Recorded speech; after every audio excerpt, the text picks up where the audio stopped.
que es perfecto, puro, sin pecado, ahora Él nos ve perfectos, puros, sin pecado, no por nosotros mismos, sino por la sangre de Cristo, por su muerte sustitutoria en la cruz del Calvario, sino que además, santo implica separación. Dios está separado del pecado, Dios no tiene nada que ver con el pecado, y Dios no influye ni tiene ninguna relación con el pecado, y Él llama a su pueblo: sed santos como yo soy santo. No habría nada de malo con esto. ¿Cuál era el problema con los fariseos? Que los fariseos ya no observaban la palabra de Dios como su autoridad, sino que habían añadido tradiciones de los hombres que añadían a la palabra de Dios de aquello que se tenían que separar o aquello que tenían que hacer. Su separatismo no hubiera sido malo si hubiera estado basado en la palabra de Dios. Sin embargo, Jesús les confronta porque ellos estaban siguiendo normas humanas añadidas a lo que Dios había establecido. Ese era el kit de la cuestión, como vamos a ver posteriormente en los siguientes versículos. No solo estaban los fariseos, sino que además estaban los escribas, también reunidos alrededor de Jesús en una especie de concilio improvisado, porque habían venido fariseos y escribas de Jerusalén, y viniendo de Jerusalén, que era el centro religioso, eran aquellos más capaces, más preparados, que venían no solo a observar el fenómeno de Jesús, que está en su momento más álgido, después del milagro de los panes y los peces, sino que además venían a confrontarle porque era una amenaza para el status quo religioso. Los escribas eran personas muy respetadas en esa sociedad. Muy respetadas. Comenzaron como contables y notarios, expertos de la lengua. De hecho, la palabra en original que se usa para escribas es grameteis, de donde viene nuestra palabra gramática, por ejemplo. Sin embargo, evolucionaron a lo largo del tiempo como autoridades espirituales y reconocidos teólogos. ¿Cuál era su problema? Que estaban basados en las tradiciones humanas, en los moralismos humanos, e incluso en el supuesto conocimiento esotérico subjetivo que tenían. Es decir, su propia opinión espiritualizada y racionalizada, que la ponían a la altura o por encima de la palabra de Dios. En el siglo I, la erudición de los escribas alcanzó su cenit. En el siglo I, iban por las calles y les saludaban si te cruzabas con un escriba. Ellos les guardaban los primeros asientos en las sinagogas. E incluso las personas se levantaban de sus asientos cuando un escriba entraba en un lugar público en señal de respeto y honra. Sin embargo, ¿cómo era su enseñanza? Se basaba en fuentes secundarias, citaban a los rabinos, no a la palabra de Dios, como fuente de autoridad, y sus énfasis eran humanos y legalistas. Por lo tanto, aun cuando eran muy respetados, la autoridad de su enseñanza había decrecido de forma alarmante porque se habían desviado de la palabra de Dios. Y eso lo observamos en el mismo Evangelio de Marcos. Recordamos cuando Jesús estaba enseñando en la sinagoga de Capernaum, en el capítulo 1, y las multitudes estaban sorprendidas con Jesús. Dice el versículo 2, ¿por qué? Porque no enseñaba como los escribas, sino que era una enseñanza con autoridad. Jesús leyó el texto y explicó el texto, que era lo que se suponía que tenían que hacer, que era lo que había hecho posiblemente el primer escriba, Esdras, en el Antiguo Testamento, pero ellos, 600 años más tarde, 700 años más tarde, se habían desviado y entonces ya no seguían la palabra de Dios, ni esta era la autoridad, sino que seguían las tradiciones y enseñanzas humanas. Así que ellos vienen a esta región desconocida de Galilea, preocupados por la popularidad de Jesús, viendo que era una amenaza, y ellos ya estaban tramando cómo destruirle a Jesús.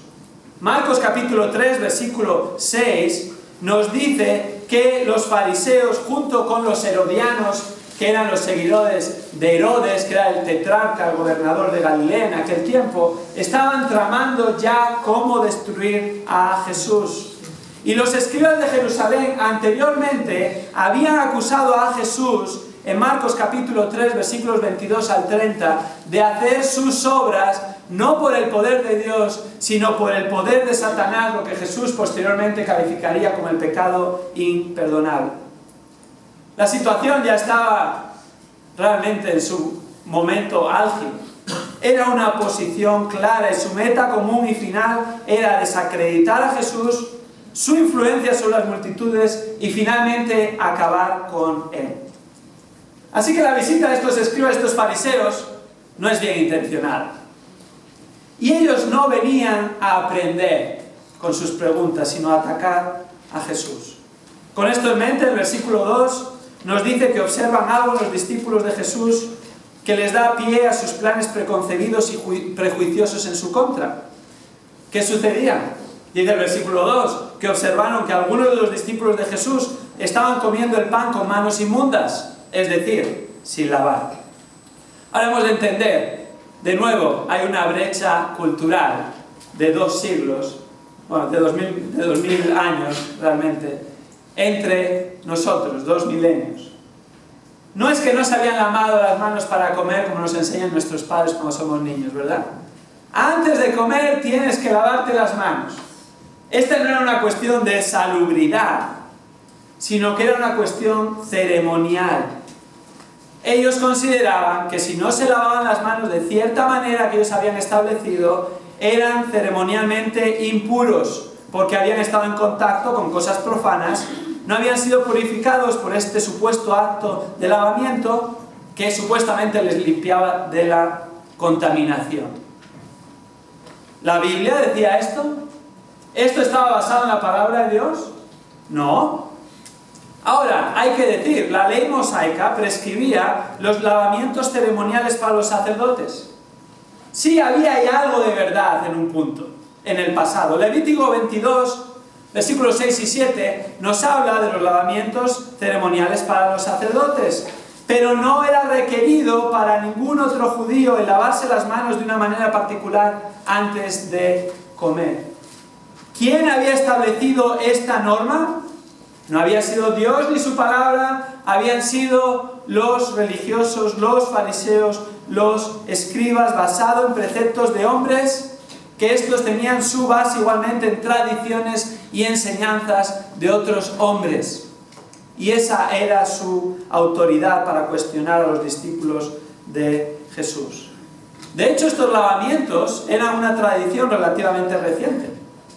Todavía era tradición oral y no se plasmaron por escrito hasta el final del siglo II de nuestra era, posteriormente. Y se plasmaron por escrito al final del siglo II, principio del siglo III, en la extensa sexta y última edición de la Misná. ¿Qué es la Misná? La Misná recoge, compila y consolida siglos de tradición oral judía. Y ellos lo estaban observando por la tradición oral, que vamos a ver posteriormente lo que es, y 2 siglos después de lo que estaba sucediendo en este momento, lo recopilan por escrito en una de las 6 secciones de la Misná, en la sexta, que de hecho es la más extensa de esta tradición oral judía. Precisamente en los versículos 3 y 4 encontramos la explicación de esta tradición oral de los ancianos, de los judíos, de los religiosos, que estaba vigente en ese momento, según ellos, respecto a este tema. Y observamos que los versículos 3 y 4 están entre paréntesis en la explicación, lo cual nos hace entender que Marcos, como sabemos, no era un evangelio dirigido principalmente a una audiencia judía, porque si hubiera sido así, todo el mundo hubiera entendido estas tradiciones y no se necesitaba una explicación entre paréntesis. De hecho, Mateo, capítulo 15, versículo 1, un evangelio y siguiente, es un evangelio dirigido predominantemente a audiencia judía, no hay ninguna explicación al respecto porque todo el mundo lo entendía. Este evangelio de Marcos iba dirigido a una audiencia principalmente gentil, como nosotros, y tentaba una explicación de lo que estaba sucediendo, y la encontramos en los versículos 3 y 4. Esta explicación entre paréntesis de este rito ceremonial nos está hablando de varias cuestiones. En primer lugar, versículo 3, observamos: los fariseos y los judíos se lavaban ceremonialmente las manos antes de comer. Dice el versículo 3: porque los fariseos y todos los judíos no comen a menos que se laven las manos cuidadosamente, observando así la tradición de los ancianos.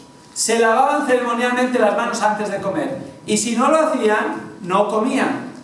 Los judíos, estrictos para purificarse antes de comer, primero se cree, bueno, a la ciencia cierta no se sabe la manera en la que se lavaban, pero se cree que para purificarse antes de comer se lavaban primeramente echando agua por las manos con los dedos hacia arriba hasta las muñecas, totalmente repletas de agua. Después ponían las manos en la otra dirección con los dedos hacia abajo y de nuevo desde las muñecas hacia abajo echaban agua en una segunda ocasión. Eso no era suficiente para purificarse, sino que en tercer lugar cada mano se frotaba con el puño de la otra, cada hueco y posteriormente el otro, y esto lo hacían antes de la comida, pero luego entre platos, entre el primer plato y el segundo plato, lo volvían a hacer. Y si había otro plato, lo volvían a hacer. Y esa era supuestamente lo que Dios esperaba de ellos para ser puros y no contaminados. ¿Dónde está esto en la palabra de Dios? No está. Fue un añadido que los hombres hicieron. No queda ahí este rito ceremonial. Versículo 4, la explicación entre paréntesis, nos habla de que los fariseos y los judíos se lavaban aún más escrupulosamente al volver de la plaza. De nuevo, no sabemos a ciencia cierta, pero la palabra que utiliza ahí significa, es la idea de sumergir completamente, es un baño. Entonces probablemente podríamos decir que cuando volvían de la plaza, lo que está diciendo aquí, esta diferenciación entre el versículo 3 y el 4, es que cuando volvían de la plaza, al haber estado en contacto con personas impuras, con el samaritano tal vez, que no pueden tener ningún contacto, con el gentil, o con un judío ceremonialmente impuro, no era suficiente el lavamiento de las manos, sino que se tenían que lavar por completo para dejar de estar impuros. ¿Por qué hacían todo esto? Versículo 3 nos lo dice: observando así la tradición de los ancianos. Guardando la tradición de los ancianos. Estos ancianos no se refiere a pastores. Estos ancianos no eran los ancianos de una iglesia local, como hoy se entiende. Estos ancianos ni siquiera eran los ancianos de una sinagoga, ni los miembros del Sanedrín, sino que se refiere a los antiguos y prominentes maestros judíos de la ley, que guardaban y transmitían la interpretación de la ley de Dios. La interpretación de la ley de Dios a la cual ellos añadían. ¿Qué es tradición? La tradición de los ancianos. ¿Qué es tradición? Literalmente significa transmisión. No estamos hablando de tradiciones como hoy las entendemos, o que podrían convertirse en eso, sino lo que están diciendo aquí es la transmisión de los ancianos, es decir, las enseñanzas que habían sido guardadas y transmitidas por los rabís prominentes, por la tradición oral, que posteriormente desencadenó la Mishnah en el siglo II de nuestra era, principios del siglo III. ¿Cómo surgieron estas enseñanzas orales? Bueno, surgieron con una buena razón. Muchas veces cosas que se convierten en algo malo empiezan bien y tienen una buena intención. Surgió originalmente buscando preservar la ley de Dios. Y esto surgió en torno al año 605 a.C., que fue el año en el que los judíos fueron llevados a la cautividad babilónica. Y no pudieron llevar la ley de Dios con ellos. Entonces, los líderes religiosos buscaron preservar la ley de Dios, aunque no la tenían con ellos, y la buscaron preservar por medio de enseñanzas de tradición oral. Era una buena idea y un buen comienzo. Pero eso posteriormente fue desviándose de la intención inicial y en lugar de preservar la ley de Dios, lo que hicieron fue desviarse la ley de Dios. En lugar de sostener la ley de Dios, estas enseñanzas y tradiciones orales sustituyeron a la ley de Dios, teniendo igual o mayor autoridad que la palabra de Dios. Así que finalmente no solo le hicieron sombra a la palabra, sino que finalmente la suplantaron. Y esto acabó en la Mishnah, como decimos, que junto con la Gemara, que es también la interpretación de la Mishnah, conforma el Talmud judío, que tiene una autoridad equivalente a la palabra de Dios o por encima, aunque no lo reconocieran así. En la práctica era el caso. ¿Qué sucedió? La interpretación de la ley suplantó a la misma ley. La interpretación de la palabra de Dios suplantó a la palabra de Dios. La interpretación transmitida a lo largo de la tradición oral ocupó el lugar de la palabra de Dios y tuvo mayor autoridad para el pueblo de Dios judío en aquel tiempo que la misma palabra de Dios, y fueron los religiosos hipócritas los que la preservaban y los que sostenían en alto esta tradición oral, guiando mal al pueblo judío. Así que, después de contextualizarnos como el texto lo hace, entendemos mucho mejor la pregunta del versículo 5. Entonces los fariseos y los escribas le preguntaron a Jesús: ¿por qué tus discípulos no andan conforme a la tradición de los ancianos, sino que comen con manos inmundas? Lo entendemos mucho mejor ahora, ¿verdad? Esta pregunta no la hacen por interés, es una acusación. Es una pregunta perniciosa. Esta acusación en forma de pregunta no debe tomarnos por sorpresa. El capítulo 2 de Marcos está lleno de preguntas de los fariseos y los escribas. 4 preguntas, todas cuestionando a Jesús y atacándole por medio de esas preguntas. De hecho, esta pregunta en Mateo 15:2 es la misma, pero nos añade un énfasis que Marcos no observa. Y esta pregunta en Mateo 15:2 se recoge así: ¿por qué tus discípulos quebrantan la tradición de los ancianos? ¿Por qué tus discípulos quebrantan la tradición de los ancianos? Es inconcebible. Esto no se puede permitir. ¿Cómo dejas que tus discípulos hagan esto?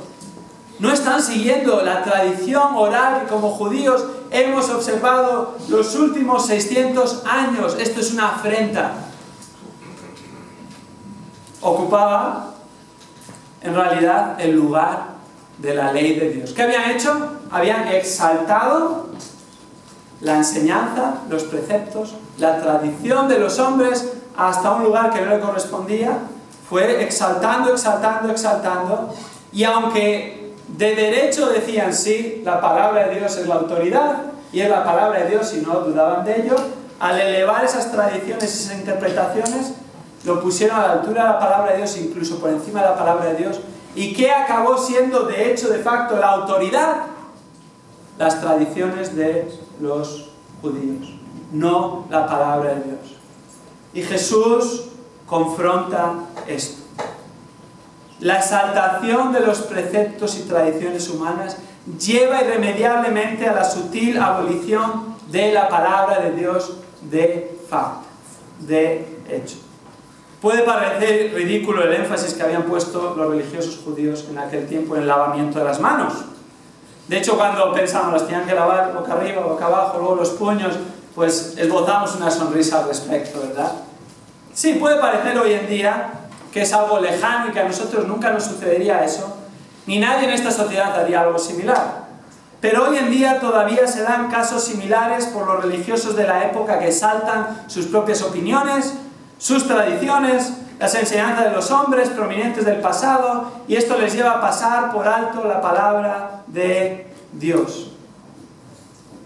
Y cuando observaba esta cuestión no podía por menos que recordar un hecho que me sucedió hace 2 años.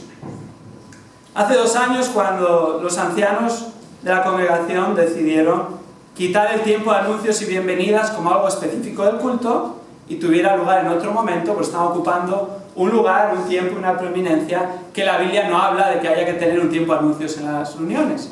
No pasa nada si tenemos anuncios, ¿verdad? Pero la Biblia no nos manda a tenerlo, entonces no es algo que sea una obligación. Así que los ancianos pensamos, está ocupando demasiado tiempo, se está dando demasiado énfasis, lo está quitando de las otras cosas a las que somos llamados, entonces vamos a incorporarlos en otros momentos del culto para que todo el mundo esté informado, pero no distraiga lo principal en una reunión. ¿Cuál fue mi sorpresa? Que poco después algunas personas vinieron a recriminar con preguntas maliciosas ¿por qué se ha quitado el tiempo de los anuncios? La respuesta fue lo mismo que acabo de explicar. Ante lo cual, alguna de estas personas me dijo que lo que más le bendecía de los cultos, estoy diciendo literalmente, no me creía lo que me estaban diciendo, lo que más le bendecía a los cultos era el tiempo de las bienvenidas y los anuncios. Y yo le dije, hermano, no puedo entender lo que estás diciendo. ¿Estás diciendo que te bendice más los anuncios y las bienvenidas que alabar al Señor juntos? ¿Que las oraciones? ¿Que la lectura de la palabra? ¿Que recordar la mesa del Señor? ¿Que escuchar la palabra de Dios? Puede parecer increíble, pero esta es la realidad de cualquier persona que pone otra cosa a la altura o por encima de la palabra de Dios, y eso es religiosidad. No es de alguien que realmente ama al Señor y ama su palabra.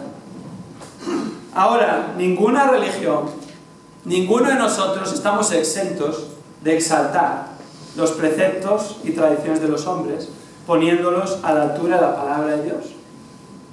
Corremos el peligro de, si no somos cuidadosos y si no nos sometemos a lo que la palabra de Dios dice, y esta es la autoridad, de caer en lo mismo de una manera sutil que tal vez ni nos damos cuenta. Y esto es algo muy peligroso. Elevar nuestras ideas, nuestras tradiciones, nuestros pensamientos, lo que hoy en día está de moda en la sociedad, lo que todo el mundo piensa que es correcto, y lo asumamos como la autoridad, y sutilmente, sin darnos cuenta, lo pongamos a la altura de la palabra de Dios, y cuando surge un problema con la palabra de Dios, tratemos de dar énfasis a lo que no es la palabra de Dios, o justificar lo que hacemos negando lo que la palabra de Dios dice. En realidad, hoy en día, esa es una amenaza sutil, pero cierta. Ninguna persona está exenta de esto. Ninguno de nosotros. Tristemente, en muchas iglesias está sucediendo esto. Se está exaltando el pensamiento de los hombres. Se está exaltando las tradiciones de los hombres. Y eso está aboliendo de facto la autoridad de la palabra de Dios. La autoridad hoy en día en muchos lugares tristemente está en los pensamientos humanos actuales que se califican como sabios. Está en las tendencias que están de moda y agradan a los hombres. Está la autoridad en las familias que ofrendan más. O está la autoridad en el pedigrí evangélico de las familias que llevan más años en una congregación, y ahí de facto está la autoridad. Y no se hace nada sin la aprobación de esas familias que tienen este pedigrí evangélico. O está en la opinión de la mayoría, que se ha elevado por encima de la autoridad de la opinión que cuenta, la de Dios, la palabra de Dios. Da igual lo que opine la mayoría, hermanos. Da igual lo que opines tú, lo que opine yo. Da igual lo que se haya hecho durante 40, 50, 100 años, 600 años, como los judíos llevaban, desde esa tradición oral. Da igual. Es un baño de humildad para todos nosotros. No importa. ¿Qué importa? Lo que Dios dice, lo que Dios piensa, lo que afirma en su palabra, y a eso nos hemos de aferrar, a eso nos hemos de agarrar, eso hemos de exaltar, y eso hemos de observar con temor y temblor del Señor en nuestra debilidad y en nuestra flaqueza, fallando. Pero no exaltemos, en primer lugar, nuestros pensamientos. Es tan fácil. No exaltemos lo que la sociedad dice. No exaltemos lo que la mayoría piense. No exaltemos las tradiciones, sino la palabra de Dios. Porque cuando la autoridad no está en la palabra de Dios, se pone en otro lugar, inevitablemente. Y la exaltación de los preceptos humanos lleva a la abolición de facto de la palabra de Dios. Tristemente. Es lo que había pasado a los escribas y fariseos de aquella época. Y es lo que pasará a cualquier persona e iglesia que ponga su énfasis en cualquier otra cosa que no sea la palabra de Dios. Y es un tobogán muy resbaladizo, que en el momento que pones el primer pie, en el inicio del tobogán, no vas a parar. Vas a empezar a deslizarte hasta que llegues a lo más bajo. Y cuando te des cuenta, la palabra de Dios está ahí arriba, y tú estás ahí abajo y tal vez dices, ¿cómo he llegado aquí? Pero siempre es tiempo de arrepentirse. Siempre es tiempo de reconocer personalmente, tal vez si hay algo en nuestra vida, hermanos, que estamos poniendo a la altura de la palabra de Dios. Algo que nos influencie más que la palabra de Dios. Algo que finalmente en nuestro corazón tiene la autoridad. Y hemos de ser sinceros delante de Dios, no delante de nadie más. Y que Él nos muestre, examine nuestro corazón y pruebe nuestro corazón. Señor, realmente en la práctica, sí, yo digo y quiero, ¿verdad? Tu palabra es la autoridad. ¿No es así? Nadie aquí diría que no es así. Esperemos. Pero ese es el primer paso. El siguiente es decir, Señor, realmente en la práctica, de hecho, actúo así. Ayúdame a verlo. Y Señor, si no lo estoy haciendo en algo, enséñame qué dice tu palabra. Y ayúdame en mi debilidad a seguirlo, aunque esto conlleve que me rechacen en mi sociedad, aunque esto conlleve tal vez que mi familia no me entienda, aunque esto conlleve que me cataloguen de fundamentalista, etcétera, etcétera, etcétera. Señor, quiero agradarte a ti, tu palabra es la autoridad. ¿Qué otra cosa voy a tener en cuenta? Y todos juntos, hermanos, ayudándonos unos a otros a aferrarnos a la palabra de Dios, sostenerla en alto, porque es la verdad. Nunca falla. Nunca se equivoca. ¿Tenemos esta convicción realmente? Es más, deberíamos de orar. Yo muchas veces me recuerdo a mí mismo, debo de orar, no se haga mi voluntad sino la tuya. Y no solo como una mera recitación de supuestamente lo que se tiene que hacer. Es que realmente si pensamos, mira, aunque yo piense que esto es lo mejor para mi vida, puedo estar equivocado, ¿verdad? Pues yo soy un ser humano. Y puedo estar equivocado con la mejor intención y sin saberlo. ¿Pero Dios va a estar equivocado? No. Si quiere acertar siempre, ¿qué ha de cumplirse? La palabra de Dios, la voluntad de Dios para nuestras vidas. Eso procede de una convicción de que la palabra de Dios es la verdad. Y no podemos ir a estas ideas de la voluntad no revelada de Dios, que hasta que no sucede, no se revela. Hay una voluntad no revelada de Dios que depende de la providencia de Dios, de la soberanía de Dios, de la doctrina de la concurrencia, como somos recordados en varias ocasiones los domingos por la tarde estudiando Jueces. No sabemos lo que va a pasar mañana. Dios no nos lo ha revelado y muchas veces solo pensamos en la voluntad de Dios en estos términos. No lo sabemos. Lo que pasa es lo que Dios quiere. Ahora, lo que sí sabemos es su voluntad revelada. Aquí está su voluntad revelada. Y ahora estamos hablando, Señor, muéstrame cuál es tu voluntad. Pensando en que queremos saber cuál va a ser el futuro. Hasta que no suceda, no va a ser mostrado. El Señor ya nos ha revelado su voluntad. Hemos de tomar decisiones hoy en día basadas en lo que ya sabemos que es su voluntad y lo que esté por venir, confiar en que Dios va a hacerlo mejor, aun cuando muchas veces no lo entendamos. Exaltar la palabra de Dios y poner en su lugar nuestra opinión, nuestra palabra, nuestros pensamientos y la de nuestros coetáneos. Ahora, en este pasaje que nos muestra la sutil abolición de facto de la palabra de Dios por los religiosos hipócritas, no solo encontramos en primer lugar la exaltación de los preceptos y tradiciones de los hombres, que llevó a esta abolición de facto, sino que en segundo lugar encontramos la realidad de que habían anulado la autoridad de la palabra de Dios. En segundo lugar encontramos la anulación de la autoridad de la palabra de Dios, la anulación de la autoridad de la palabra de Dios en la respuesta de Jesús a los fariseos y los escribas. Jesús con su respuesta confronta la realidad de estos fariseos y escribas. Estaban anulando la autoridad de la palabra de Dios. Jesús realmente les contesta, pero no les contesta. ¿Por qué no contesta directamente a su pregunta? Ellos querían poner el foco en la tradición de los hombres. ¿Y por qué los discípulos de Jesús no seguían la tradición de los judíos, que era la transmisión oral de la interpretación de la ley? ¿Jesús les contesta eso? No les rinde cuentas acerca de eso. Pero usa esa pregunta para darles una contestación que confronta su religiosidad hipócrita, que había anulado la autoridad de la palabra de Dios. De hecho, Mateo 15:3 dice que Jesús les hizo una pregunta y cambió la pregunta. Nos acordamos que en Mateo 15:2 le habían preguntado: ¿por qué tus discípulos quebrantan la tradición de los ancianos? Y Jesús en Mateo 15:3 les dice: ¿por qué quebrantáis vosotros el mandamiento de Dios a causa de vuestra tradición? Si los que están mal no son mis discípulos. Los que estáis mal sois vosotros, estáis quebrantando la ley de Dios por guardar la tradición de los hombres. Mientras mis discípulos sí están quebrantando la tradición de los hombres, pero no es la palabra de Dios, por lo tanto no están haciendo nada malo.